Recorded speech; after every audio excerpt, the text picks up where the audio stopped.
Good Lord. The Boston Celtics win in Cleveland on a back-to-back. 117, 115. What a game. This team, man, I am so impressed. It has been a tumultuous time for myself trying to figure out who this team is, what this team should do. But this last 3 games, I think, has stamped it for me. Championship DNA, like heat culture, all that type of stuff, all the cliches that are very easy to, scoff at and say they don't exist. This team has it. This organization has it. The Missoula is that guy. This team has built-in championship equity, whatever you want to call it. Like they don't have the talent. They should not be able to beat this team in Cleveland and really should have beaten them handily, but they don't have the talent to maintain that 20-point lead. This is so impressive. Like the last time First the Floor spoke to you, me and Spoonie were on and we were previewing the Pistons game. And me and Spoonie were flabbergasted that the Celtics were only 3.5-point underdogs against the Detroit Pistons. They win that game. Derek White goes off 25 second half points. Monster game. Last night in Minnesota, Cato almost has a 2020 game. Jaylen Brown, 41-point masterclass. Just not quite enough to get it done against a really good Western Conference team in Minnesota. And then you come out tonight on a back-to-back. Like Jaylen Brown shouldn't have played, I didn't think. Like it's kind of insane to me. He hasn't missed a single game. He struggled shooting the ball tonight, which makes sense. Like he gave the team everything yesterday. Yeah, against a really physical Minnesota team. Like I thought that was one of the best games that Jaylen Brown has ever played. And to come out and follow it up with what was he? He was 3 for 13 tonight, but he had 12 boards and 11 assists. He had 6 turnovers, yes. Did he have the quintessential Jaylen Brown late game back-breaking turnover that can lead to a collapse and free throws for Donovan Mitchell? Yes, of course he did. But that's the thing about this team. They're not perfect, but they're giving it everything. Jaylen Brown is giving it everything. Shout out to everybody in the chat. RJ, never any doubt. Of course, the Cavs are frauds. Appreciate you all being here. What happens when you add Tatum to this tier? Shout out Z Gamer. A lot of regulars in the chat. Lovely to see you. Cavs are the kings of Fraud Watch. You may as well just call Fraud Watch brought to you by the Cleveland Cavaliers. At this point, there's nothing to say. Like, there's nothing they can do to prove anyone right or wrong until we get to the playoffs. I haven't even mentioned Peyton Pritchard. Holy shit. And he came out firing. Oh my God. 42 points. And I know he had a 40 bomb last year against the Blazers, but this game, on the road in Cleveland, they needed all of it. There's a part of me that's where's a little bit of this from last night? Just how I felt when Anthony Simons was going off. But Pritchard has the built-in championship equity. Pritchard has the built-in. He does other stuff on the basketball court. What a game from Peyton Pritchard. 42, 3 and 3. Only 2 turnovers. And this is with picking up those 2 early fouls in the game. Getting into foul trouble. And then only picking up 1 more foul for the rest of the game. Incredible. 42 bomb. 83.2% true shooting. Doing it from everywhere. 11 3-point attempts. Knocks down 6 of them. 22 total field goal attempts. He did it from everywhere. The rim, the mid-range development. Oh my goodness, man. Peyton Pritchard, the Wombat. He just burrows into these guys. Jalen Tyson had nothing for him. I saw him throw up his hands multiple times, being like, Pritchard, the spin move, into the body, step back. His touch and his shooting ability is so impressive. Whew, man, After the Pistons game, like yesterday in the Minnesota game was the first time all season I felt the way I normally feel watching the Celtics. And today was the same. And I think that's just they beat me down by playing as hard as they possibly can every second they're out there. Minus that, it's funny, that Nets game that they lost feels like a bit of a turning point. It's like they do not have the luxury to take nights off. This team just doesn't. And good Lord, this game to me felt like the Houston Rockets game in that it was a scheduled loss and they didn't really have a chance. And maybe that says a lot about the Celtics. It says a lot about the Cavs. Man, haven't mentioned Jordan Walsh. Walshy Island. I mean, good. They're building a land bridge to the mainland at this point. The infrastructure, the hotels, everything is built up. Like this guy, he's just been good. It's just we're so beyond flashes when it comes to Jordan Walsh at this point. There's a lot to not a perfect player, long way to go, but man, he's guarding everybody. Whether it's Anthony and to be fair, Anthony Edwards went nuts last night, but Donovan Mitchell, 7 for 16, only 18 points, 5 turnovers. Man, impressive. Impressive. Holds Donovan Mitchell to 7 for 16. This is what a 500 teams looks like. The ups and the downs. Yeah, like that. But this version tonight should talent-wise should be a below 500 team. No Cater, no Derek White. I know Jared Allen didn't play, but this is embarrassing from the Cavs. Like you're starting Xavier Tillman, you're getting 6 minutes of Amari Williams out there. No Luka Garza, which I think is the right call. Like he just should not see the court.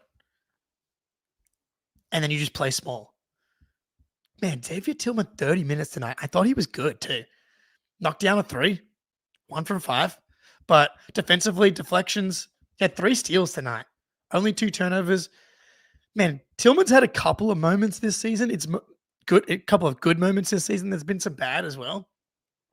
But he was fantastic. Like, I hesitate to use fantastic, but fantastic relative to expectations. When you come into tonight and you see that Xavier Tillman is starting, that's terrible news. 73-9 still on the table.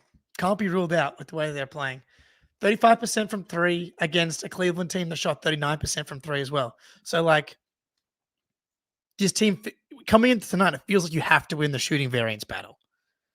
They lost it last night pretty resoundingly. Like, they caught a very hot Minnesota shooting night and still almost pulled it out. Tonight, they lose it. Even on, like, the Cavs got 52 attempts up and made 20 of them, and you still win. You lost a turnover battle. You even lost an offensive rebounding battle. How did they win this game, dude? The power of friendship. Power of friendship. Celtics culture, Missoula ball, all of the existential elements were at play, it felt like tonight. Jaylen Brown, 3 for 13. It truly was a team win. Obviously, Peyton Pritchard, I think you start there. Like if you're handing out slices of victory pie. Peyton, 42 bomb. 42 bomb. What unreal, man. Jordan Walsh, 14 points, 11 rebounds. Obviously, so I'm bouncing around a little bit here, obviously.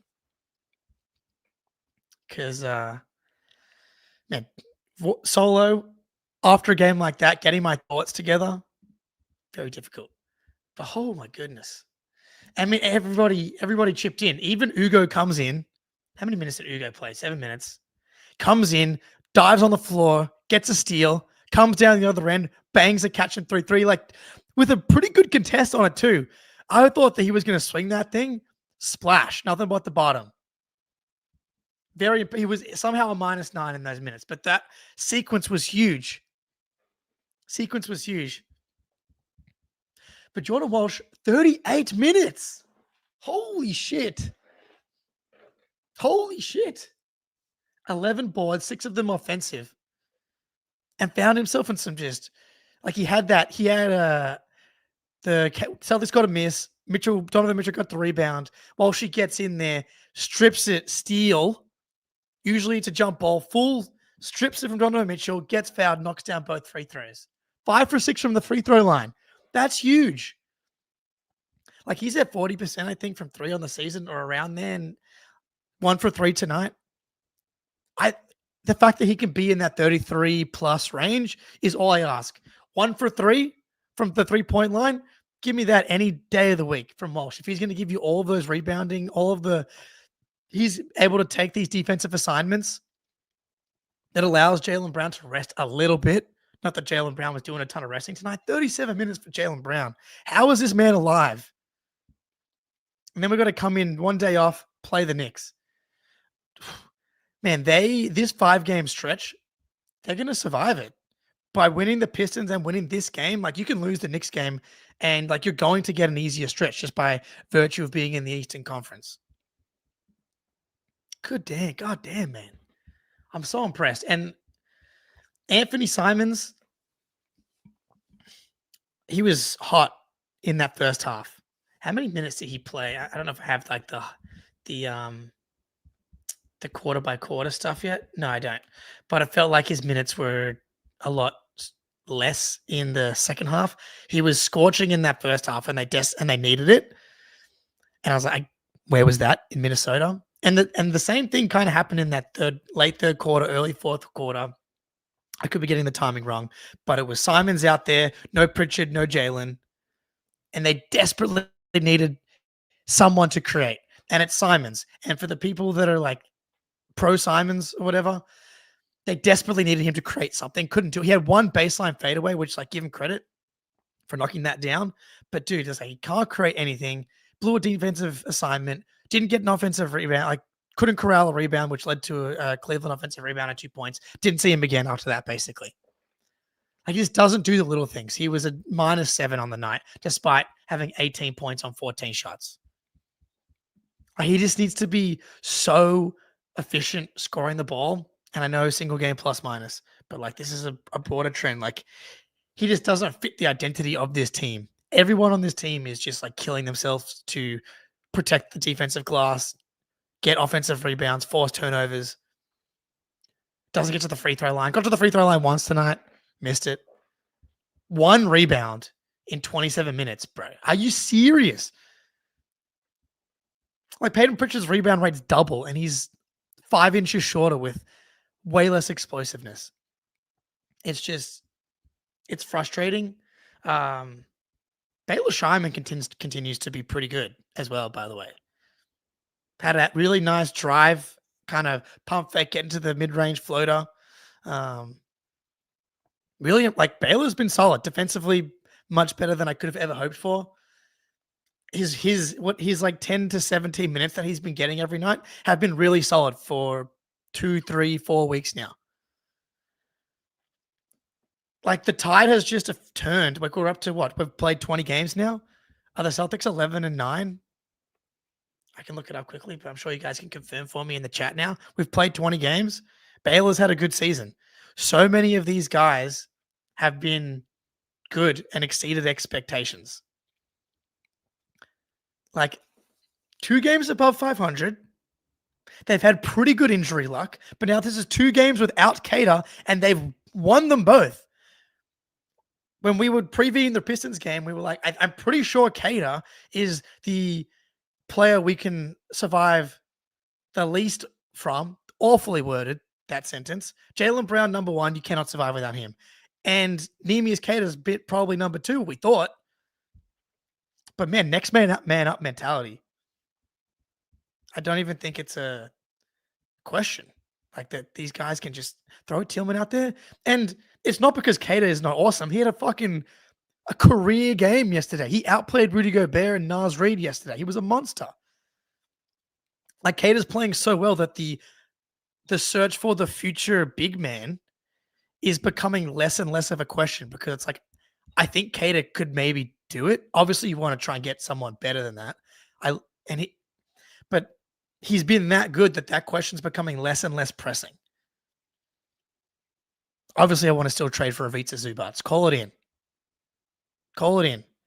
Simons for Ivica Zubac and this year's 2026 pick. Lock it in. And then you have Zubac and Cater. Like, I think that's still a question.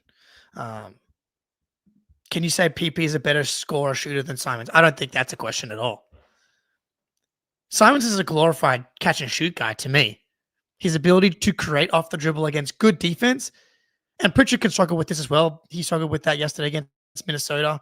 I think as like a straight shooter, they're very similar. Pritchard's got more range. Pritchard's better in the mid-range, better at getting into guys' bodies, finishing at the rim. And then as far as like playmaking goes, I think he's And then, I mean, when you actually zoom out and just say player-wise, I don't think it's a question. Pritchard's just a far better player, and that was what we thought coming into the season. That's why Pritchard starting is not a question. It's obviously him. He's the much better player. And play him. How many minutes did he play tonight? 30 because he got into foul trouble. God damn. I haven't seen the Boucher cryptic post after the Wolves loss. When I've seen Boucher, like I was high on Boucher coming into the season. If someone wants to fill me in the chat, let me know, and I can riff off it. But I'm guessing it's just like a wide receiver chat. Like the Wolves are the wolf that you feed the most is the one that will grow. Hashtag spooky hours. But when he has played, Boucher hasn't been good. It's simple as that. And when he even in our small lineups have just been better without Boucher. And I could feel his frustration. He hasn't been given the same opportunity as some of these other guys. All right. So I'm not gonna speculate on the Instagram thing, but I'm sure he is frustrated, whether it's real or not. He hasn't really earned more minutes, but I can understand why he would feel like he hasn't had the appropriate opportunity in order to prove himself. I'm so impressed with this team, dude. Like, I loved seeing a bit of the dunker spot late in the game. Pritchard dunker spot layup. Jordan Walsh had one, maybe two. But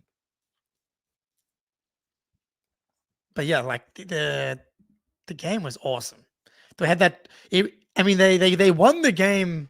It was a classic kind of win the game in the first half. Like they go up by 20. They have that 21-3 run in the second/third quarter stretch. And the Cavs just you have to do so much has to go right to complete a comeback like that. If the game was 5 quarters long, the Cavs probably win it. But it's not. Man. Fucking Donovan Mitchell, dude. It's just never over. Like he was having a bad game. He still had a bad game by his standards. And has those two just demon shots. And Garland obviously has that as well to put the pressure on the Celtics. We got the Jaylen Brown 2 missed free throws. We had the Jaylen Brown missed free throw at the end. So it was a 2-point game, not a 3-point game.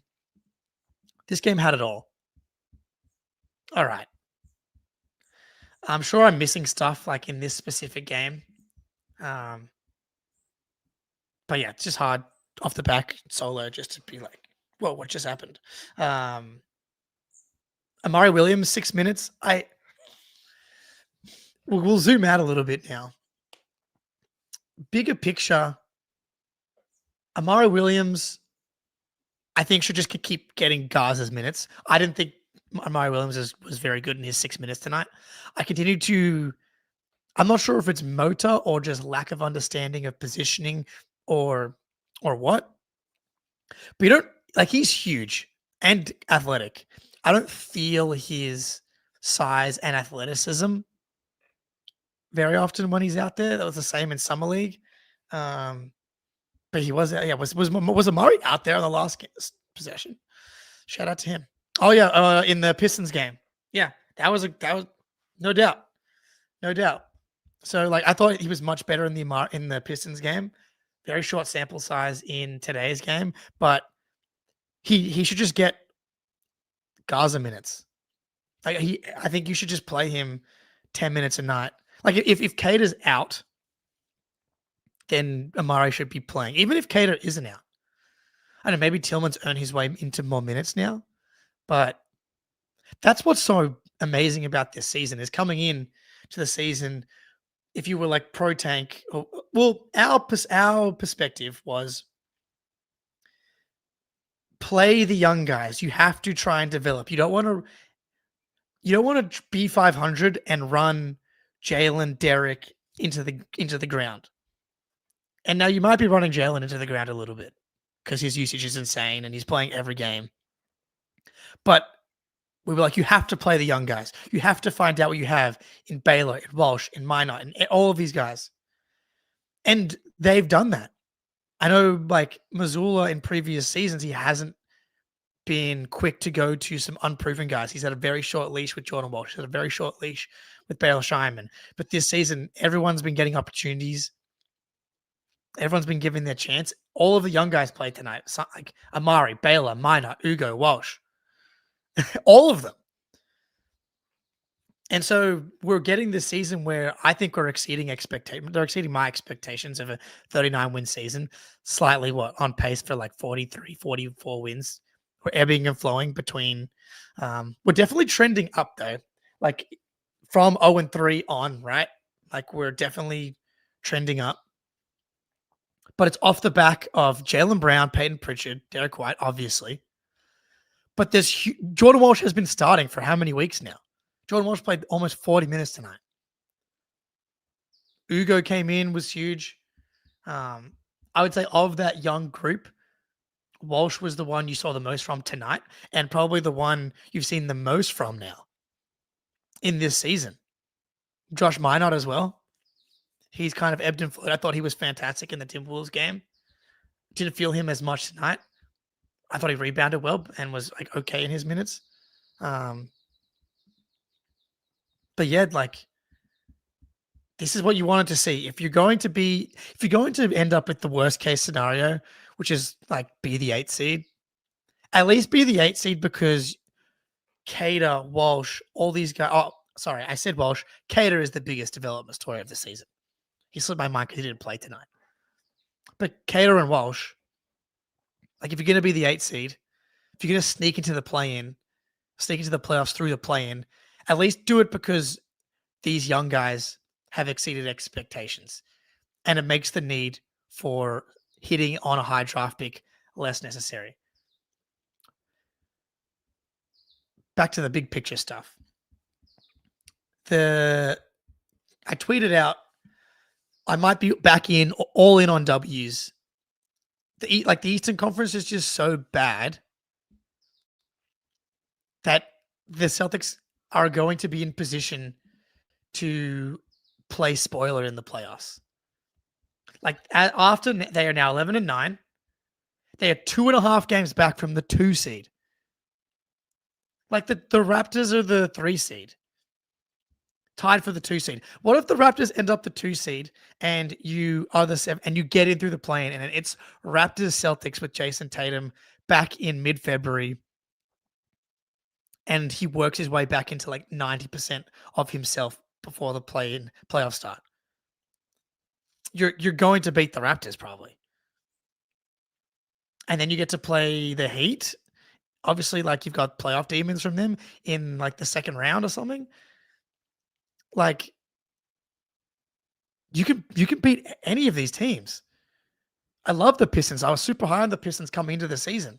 I was like, can Cade be the second best player in the Eastern Conference after Giannis? Yeah, he's been the second best player in the Eastern Conference after Giannis. In like health-wise, ahead of Giannis, but Giannis is back to doing his thing again.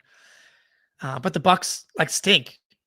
Like yeah, the non-Giannis players are just bad, and despite Kyle Kuzma having a good season, and some other positive stories like Ryan Rollins, they're 9-12. Is Tatum returning before spring a real thing? No, we don't. That part we don't know. It's been a while since we've gotten like a brain melting update on Jason Tatum, like the first video we got of him like before the season started. I wonder if that's just a purely like he and the team want to keep the attention on the team as opposed to asking Missoula and the coaching staff and everybody about Jason Tatum game in and game out. My prediction is he's back like before March still. That's just what I think is going to happen. Could be wrong. I think it's very much in the realm of possibility that we don't see him at all. But even still, dude, like I think we've seen like none of these teams in the East are good enough where if this version of the Celtics is just even without Tatum is healthy, like that's a pain in the ass to play those guys. I thought those are going to lose those playoff series most likely to, but like if they play the Raptors in round one, even with this version, they're not going to be favored without Tatum. They could win. Now, do we want that? I think the ship is just sailing away. The only thing that's going to save this team from not tanking is a Jaylen Brown injury, and it's like I don't want a Jaylen Brown injury. Obviously, he's played all 20 games somehow. It's a fucking machine. So we'll see. But we said the same thing about the Cater injury. This team plays too hard. The team is too well coached to just like even if Jalen misses 2 weeks, you might just have like the Eastern Conference is bad enough where you might just get a good stretch in the schedule and you'll go like 3-6 if he misses 9 games, and you're not going to lose any ground in the standings really because the East is bad and the season's so fucking long that like a 5-game losing streak in the NBA early in the season as well means nothing. As seen by the Celtics losing their first 3 games. Like, let's say Jaylen Brown gets injured in the next game. You play Wizards, Lakers, Raptors, Bucks, Pistons, Heat, Raptors, Pacers, Blazers, Jazz, Kings, Clippers, Bulls. Like, you probably just go 500 in that stretch.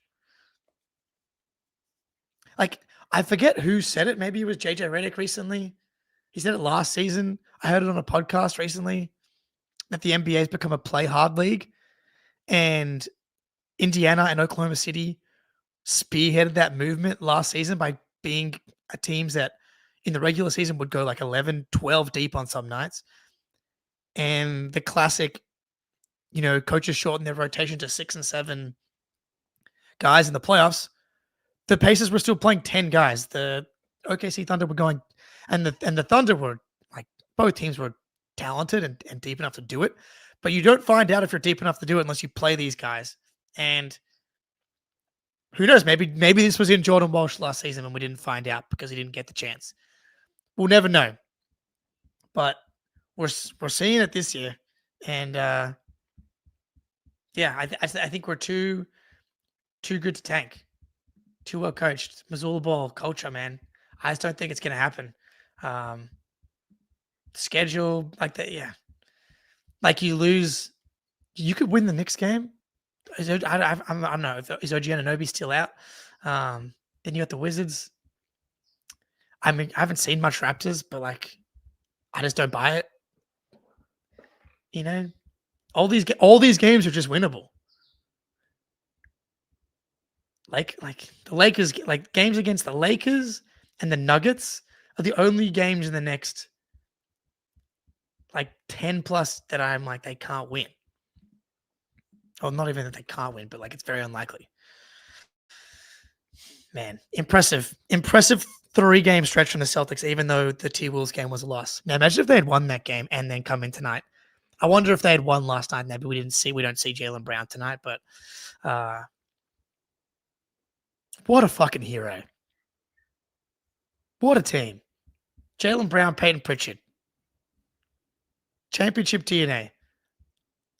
Like it just is what it is at this point. Because the Pistons game, shooting, you could just be like, great to see it, but the Celtics, they were the beneficiary of a shooting variance game. But tonight, they just straight up won the game, despite losing the margins. Jaylen Brown will miss 12 to 15 games. What's the record on those? It's going to depend on the schedule. Like, as I just said, like if half of those games come in the stretch where you play Raptors, Pacers, Blazers, Jazz, Kings, Clippers, you might still win half of those games. Maybe more. And I just don't think I think using the word will is wrong. They might not. Derek White's played 82 games before. Pritchard's played 80 plus before. It's not a guarantee. It's more likely than not than that they're closer to 70 than they are to 80, no question. But there's just a probability that they catch injury luck this season. We've already seen Cater miss 2 games, but they've just won 2 games without Cater.